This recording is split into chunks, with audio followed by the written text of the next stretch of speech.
My name is Michael Ott, professor of sociology at Grand Valley State University, and I've been asked to speak a little bit about the increasing surge and this war.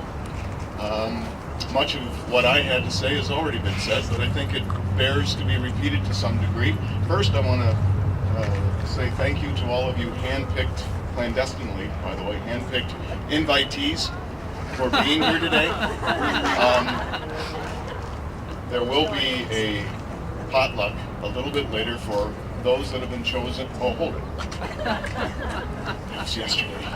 I'm sorry. That was yesterday, and the administration's photo-op democracy and the advocacy of a policy of war and continued death in Iraq, in the United States, in Grand Rapids.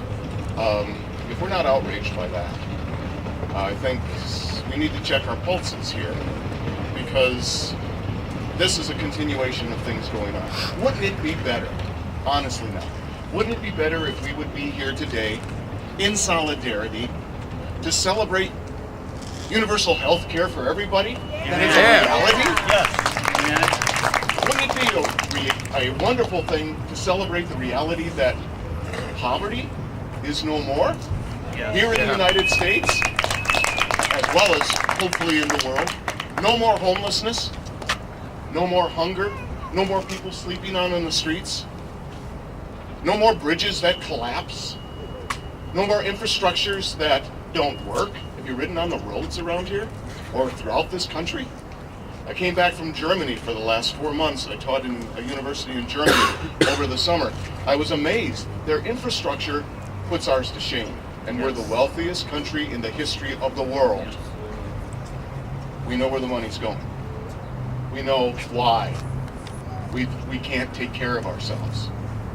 It is this war, this neoconservative, neoliberal policy. And we're here today to not request, not plead, but demand of our representatives, to demand of our churches, our mosques, our synagogues, our universities, our educational systems, our city councils, that they support the immediate withdrawal of troops and monies from Iraq, Afghanistan, and the Middle East.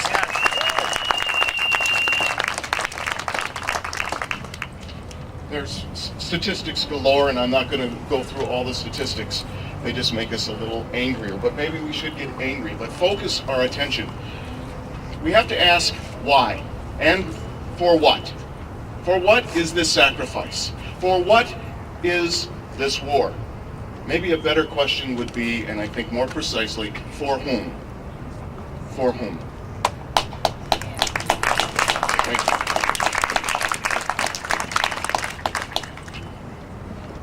We hear of the American people. We hear of the American interests at stake. Petraeus said it, Cheney says it, Bush says it. All of the administrations talk about supposedly our interests and our future, our security. Are they really talking about us, you and me, as they sacrifice workers' jobs, as they sacrifice our future? For who? Or maybe for whom? Cui bono? For whom? We have to name the power elite. We have to name the capitalist class. We have to name the ruling elite. These people represent the ruling elite. If they represented the 70% of the American population that finally, thanks be to God, have come to their senses and said, get out of Iraq now, they would make policies to do that. Are they doing that? No. Why? Money. They don't represent us. They don't represent us, and money. Yep. And they're afraid. We're here to say today that we will tolerate no more political waffling. Gosh, if I only knew then what I know now, I would have voted differently. Remember that when you go to the polls. No more excuses. No more lies. No more torture. No more violation, as we've heard, of national and international law. Cheney had the audacity to say that the United States is well respected in the world. Why?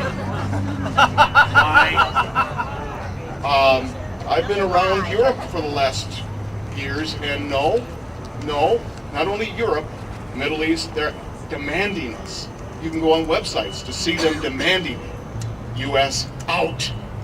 We've had enough of your democracy. We don't want it. We want our democracy, of our people. We here have to demand our democracy here to remove the ruling elite that are represented by the likes of Ehlers and Levin and Stabenow, at least, and I don't support him at all. Peter Hoekstra, a neoconservative, at least he was honest recently. He wasn't truthful, he wasn't right, but he was honest. What did he say? Grand Rapids Press reported that he said, we have to start focusing on victory in Iraq, democracy later. All these excuses for the war are crumbling, and we're getting to the honest reality, the harsh, cruel, inhumane, barbaric, imperialistic reality. We have to use this language, friends. Don't be afraid of using capitalism. Don't be afraid of using imperialism. Say the truth. We are under rule here. And our representatives speak in our name, but they don't do in our name. We have to demand that they do. So, we're here to demand, as I indicated, we're here to demand our troops get out, get home, get safe, now.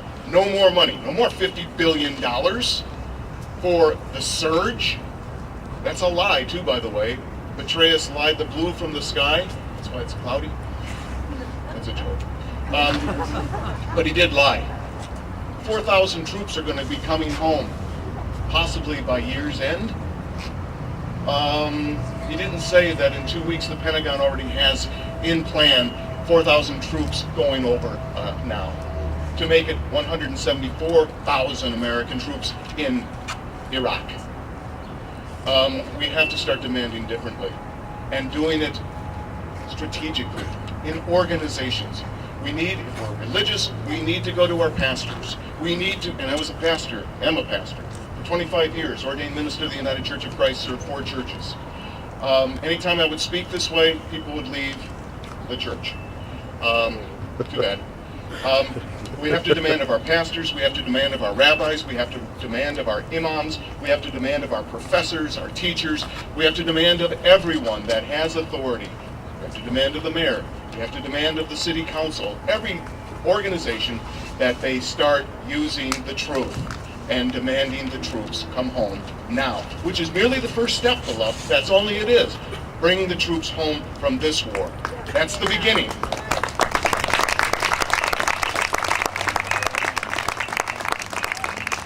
And then we take the next step.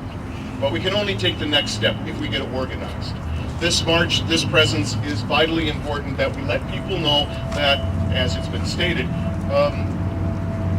the protesters have disbanded. No, we haven't. The protest hasn't ended. It hasn't ended at all. We're here to make that point known. But we're also here to get organized.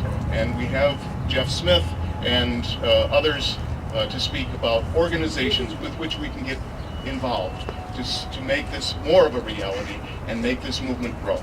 Thanks so much.